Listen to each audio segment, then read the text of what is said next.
Hello there! Welcome to Skeleton Key Productions. I'm Kwame Graves Kokon.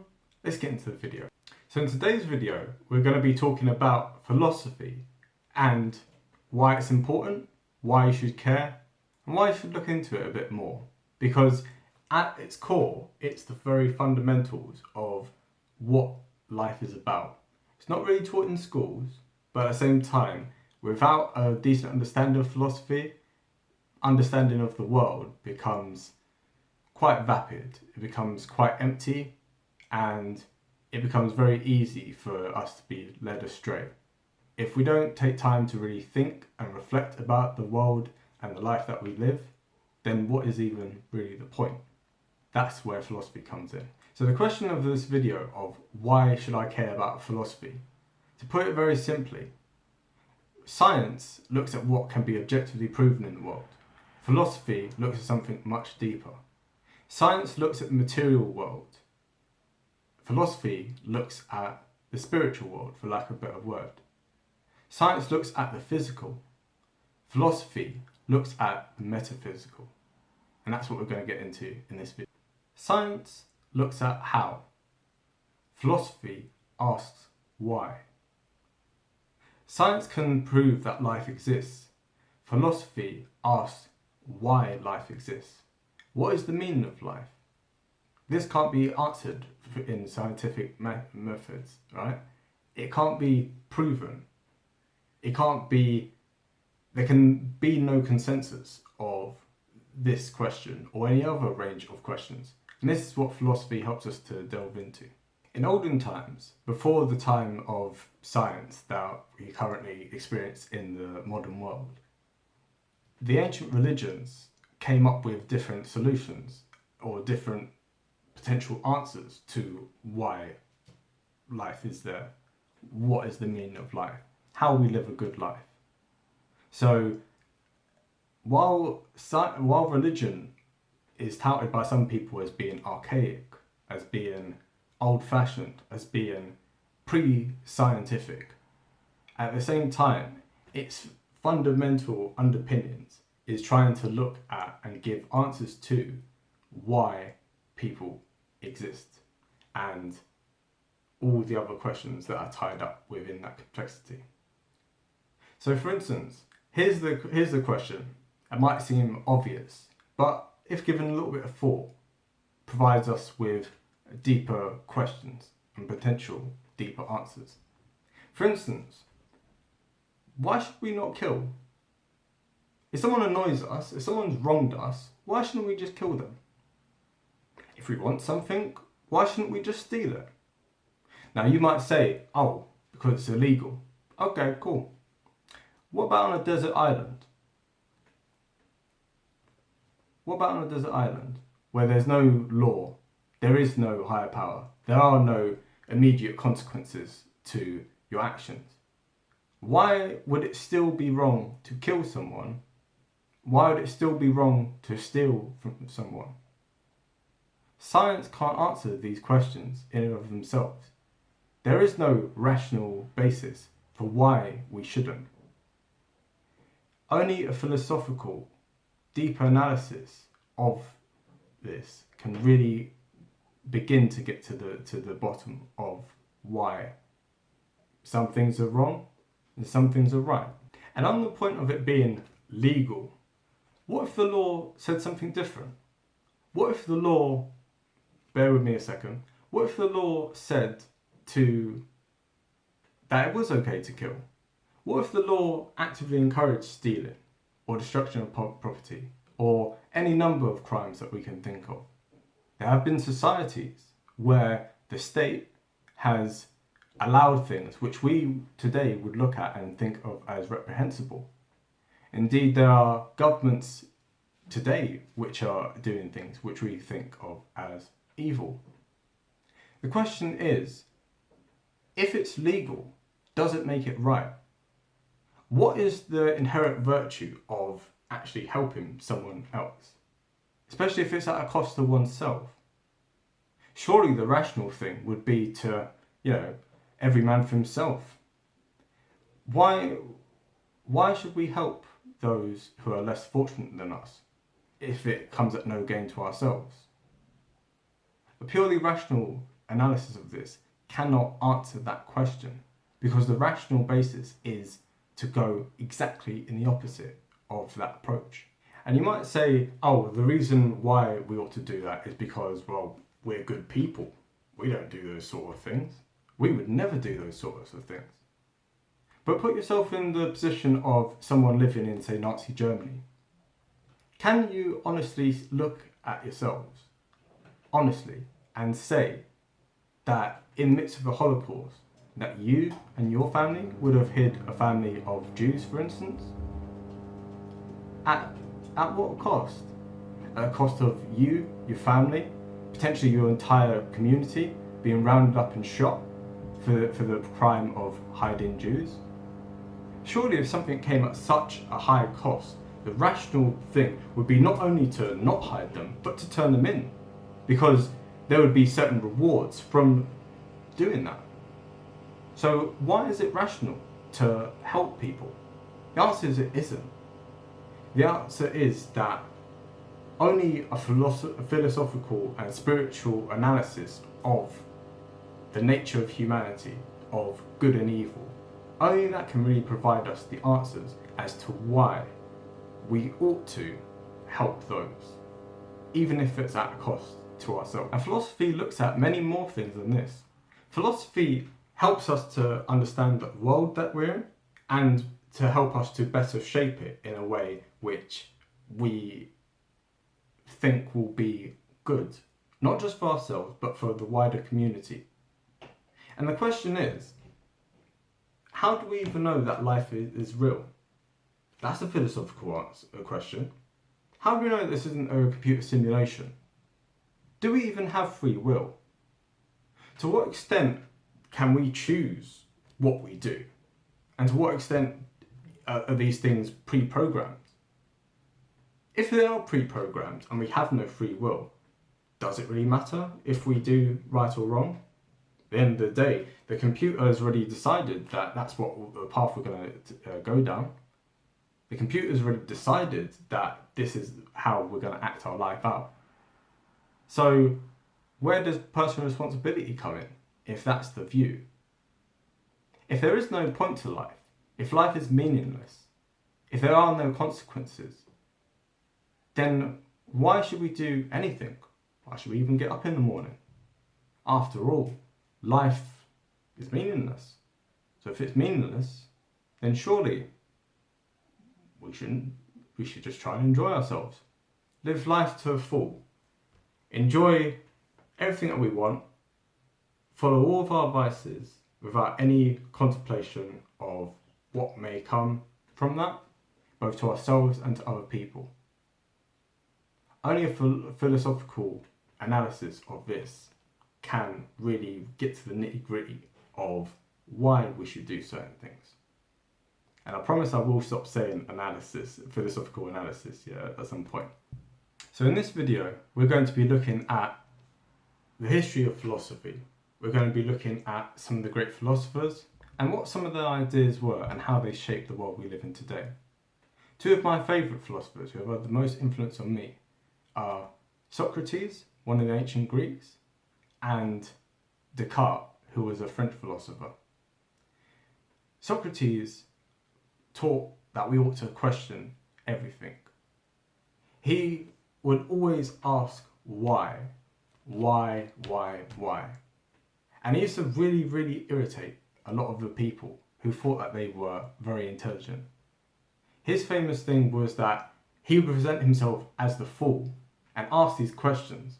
And these people who were very high and mighty and thought themselves to be very clever, sooner or later came to the realization that actually they didn't really know what they were talking about or why they really thought what they thought.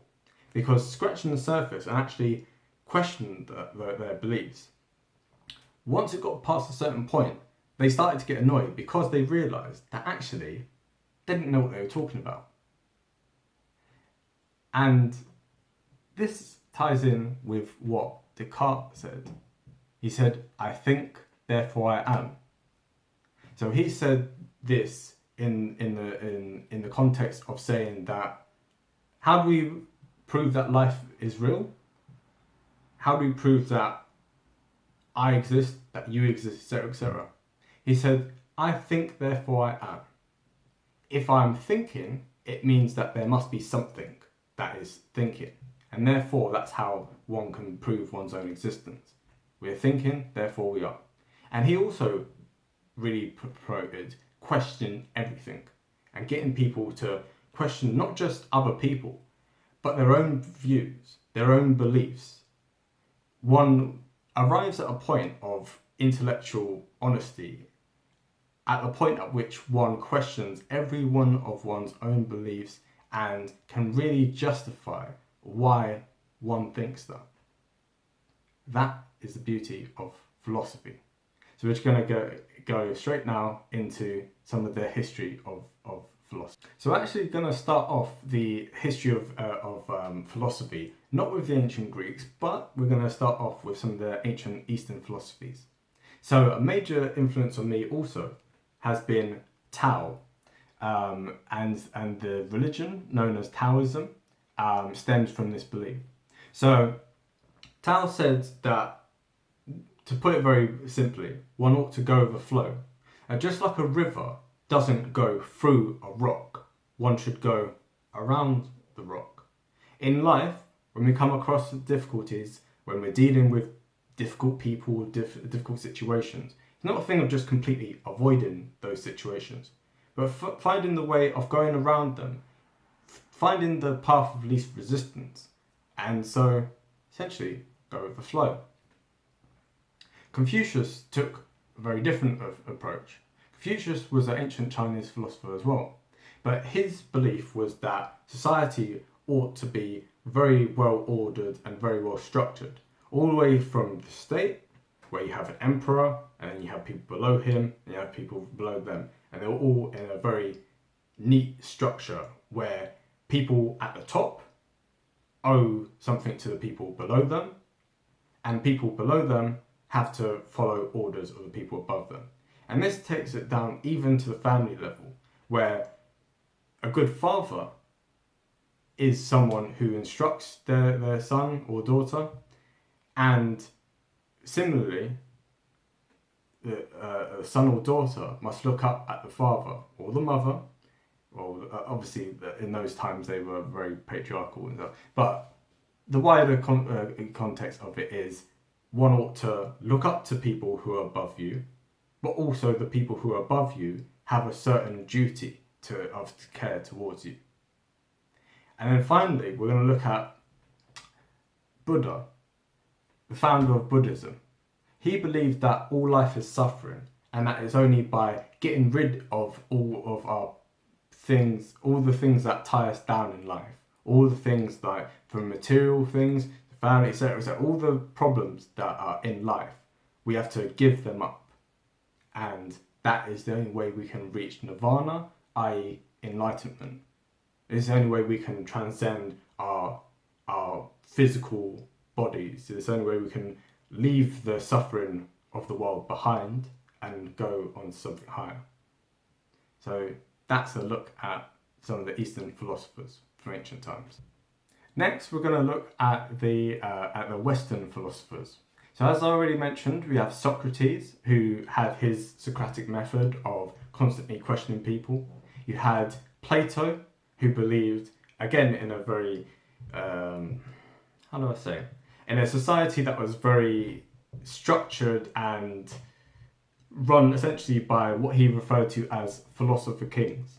So these were going to be the wisest, best people to rule a nation, and these are the people who would rule through virtue, and that's how they would govern society. Society would be run by the very best people. So it's very, as it were, technocratic analysis of how the world ought to be run. Next, you had Aristotle, who was, a student of Plato, and helped put together some of his works. And Aristotle, again, looked into many different things. His views on democracy, his views on the nature of government and how things are run. All very, very interesting things that we don't have time to go through within this video. As with all of these philosophers, I'd really encourage you to do your own research and to look a lot deeper into all their things. And one could also even say that Jesus Christ was a philosopher of sorts. His preachings up on the Mount, to the extent that, you know, obviously some people will be like, oh, this wasn't real. To the extent that one can look at him as a historic figure as well as a religious figure, because obviously Christians believe him to be the Son of God. His philosophy of love thy neighbour, yeah, turn the other cheek, of, you know, help those who are less fortunate to you, etc., etc. All of these tied up with the other things from the Abrahamic religions, you know, like all the way from Moses and Abraham, etc., etc. The stories within the Bible, stories within the ancient Greek gods and ancient Roman gods, all of these stories as well were, again, people at the time wouldn't have thought of it as philosophy, but there's a certain philosophical underpinning of how to live a good life and how society ought to be structured. Next, we're going to skip forward a few centuries, or millennia even, and we're going to start looking at some people who were pre-Enlightenment and Enlightenment thinkers. So we'll start in this section by looking at some of the English philosophers, starting with Hobbes. So Hobbes's view of nature, as I alluded to in the previous video, was that life is short, nasty, and brutish. I think I've got it in the wrong order. But the point being that in a state of nature, there's basically anarchy and everyone is just out for themselves. And so Hobbes said that we needed a strong king, we needed like a Leviathan, you know, to basically structure society in a way where it'd be top down and where everyone would have their place and that everyone would submit to the authority of the king. John Locke, who came a little bit afterwards, had a very different view. Locke can kind of be seen as one of the first thinkers of liberal thought, and again we'll get into that in future videos in more depth. But the main thing with Locke was the view of how society ought to be structured, not from the top down, but from the bottom up. And so his famous thing of life, liberty, and property, which is where the American founding fathers got their thing from, for life, liberty, and pursuit of happiness. But that's complicated. We'll get into why they changed that in another video. But those views end up influencing a lot of thinking throughout the English-speaking world, and the knock-on effect of that ended up leading to the American War for Independence, the American Revolution, whichever you'd like to call it. And so America was largely founded upon Lockean principles, and obviously they had huge influence here in Britain as well, and spread to the rest of the world. People like John Mill, who came a century or so afterwards, also espoused many of these same liberal values. So in his book On Liberty, he talks about all these different things, and you also had people like Thomas Paine, who was a really fundamental person in arguing for American independence. All of it tied up within this view of how society should be bottom up and how it should be run to give people the maximum amount of freedom that's possible within a legal structure. Because, you know, as the great ancient Greeks said, without law there can be no liberty. So in a state of complete anarchy where there's no law and order, you can't really have freedom at all. Right? So this is some of the things that a lot of the English philosophers really focused on. In France, by contrast, the philosophers tended to have a very different approach, and that came from a very different view of society. So as I alluded to in the last video, where Hobbes has a view of human nature being, you know, incredibly bad, Rousseau had the view that as he said, man is born free but everywhere in chains. So his view was that society could be perfected if only the rotten institutions that we currently had here were done away with, whether that be religion, etc., etc. So, and a lot of Rousseau's thought ended up leading to the French Revolution and how that turned out. So if one contrasts the American Revolution and the French Revolution, one can see how these two competing views end up having very, very different consequences. And another person to speak about who came from France, who's very notable, as I said before about Descartes, who came, pre-Rousseau, kind of pre-Enlightenment.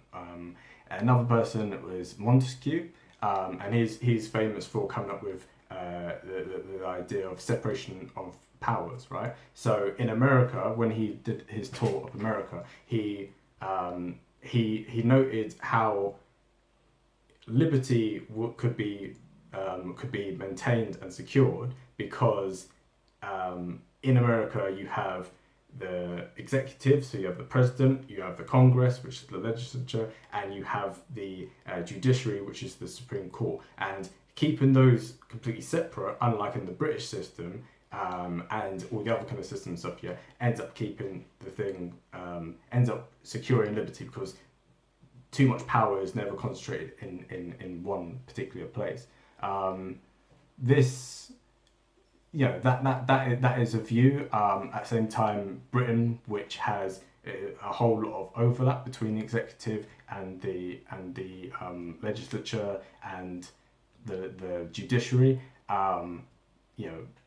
still able to maintain its liberty throughout these times. So it's there's questions, as with all of these things, there's debates and there's questions about it, right? So one just has to read the stuff for yourself and take your own view on it. And finally, we're going to be looking at Nietzsche, one of the German philosophers.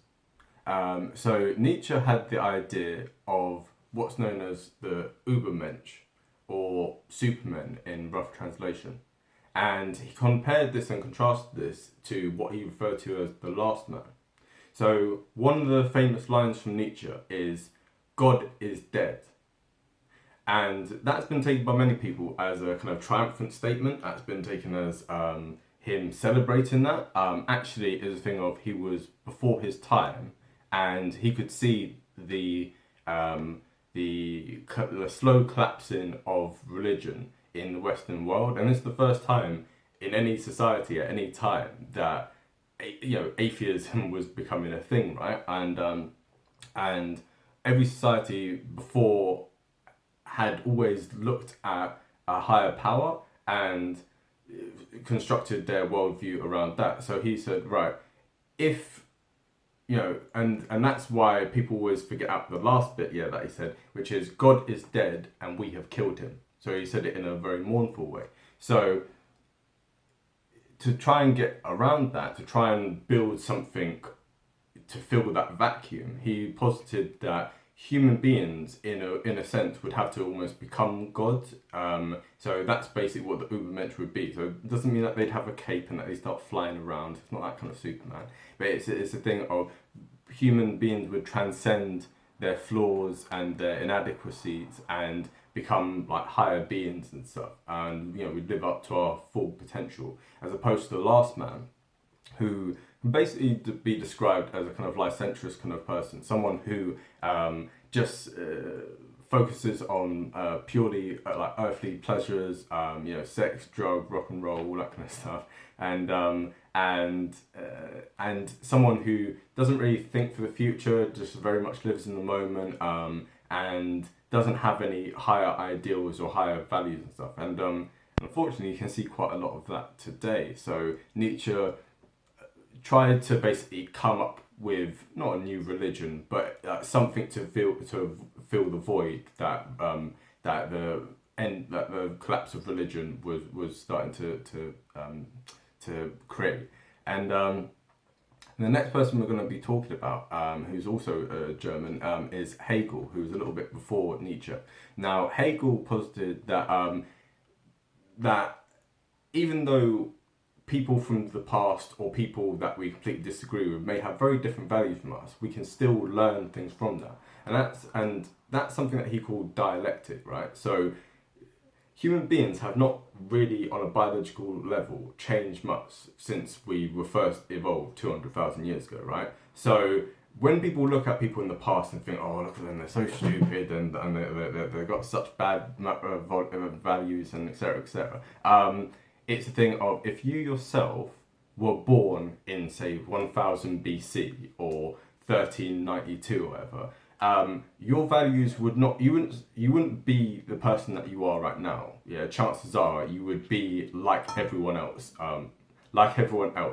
in society, right? You wouldn't have the same knowledge that you have now. You wouldn't have the same access to technology. You wouldn't have the same access to learning, etc., etc. So to look at people in the past and look down on them, or to look at people who have different views from you and to look down on them is quite arrogant, and also it misses out many of the things that they have that you don't have, and so if we were having a dialectic dialogue as such, what two people would come out with is the thing of, right, I agree with some of the things that you're saying, and you're agreeing with some of the things that I'm saying. And we might not agree on everything, but somewhere in the middle we can find some sort of common ground, consensus, right? And this is the same with, you know, politics and things. There's this thing of and with philosophy and economics, etc., etc. There are many things that I will disagree with people on. I'll respectfully disagree with them on, and I say, you know what, I like X, Y, and Z about what you believe in, and they'll say, and hopefully they say the same thing, and together we can come together and build some sort of consensus, some sort of thing. Like, doesn't mean abandoning our values. It just means coming together where there's common agreement and trying to build something in that regard. And of course, you know, there's a whole range of other philosophers, both from ancient times and modern times, who we've not been able to talk about. In the 20th century, you've had many different influential philosophers who have really shaped the way that we all view things. But the question is, who is a philosopher? At what point does someone just go from being some dude thinking about something to becoming a philosopher? Like, it's not something you can really put on a CV. You can't really apply for a job as a philosopher. So at what point does someone become a philosopher? That's a really interesting question. And also, it's the thing of, most of the people we think of as philosophers have typically all been males. But there's obviously a whole range of, there's many women who come up with very influential ideas which could very easily be argued as being philosophical. So why are kind of old men referred to as philosophers, but other people are not so much? And then also, a lot of what we kind of think of in terms of philosophy, we either think Eastern or we think Western, but there's been plenty of philosophers from Africa, from the Middle East, from the Americas, etc. So when we talk about philosophy, how much of that is being kept within a very narrow confines of, it's either this or it's that, right? And as with anything in life, this is why it's really important to question things. If things are seen as quote unquote black and white, then you know that there must be some complexity. There's a whole range of other colours in between that. So it's really important to look into all the different things and to really explore these questions and concepts, and do your research, do your reading, watch videos, and really try your best to broaden your own horizons. Right, so in the final analysis of why is philosophy important, the reality is that it helps us to shape the world in which we actually live in, far beyond what can be proven scientifically, far beyond anything that people think that they know for certain. Because the reality is rather, that we don't have the answers to all of life's questions. And so it's really important to ask those questions, to test those things out, to test those theories out to their final conclusion. but also to be open to the reality that chances are your assumptions are wrong. So you really do need to, again, learn from other people, question your beliefs, and don't forget, like and subscribe. So that was a good little segue. So some of this video was quite serious, so I'm gonna crack it up with a little bit at the end just to lighten the load as such. So yeah, I hope that this was helpful to people, and see you soon. Bye.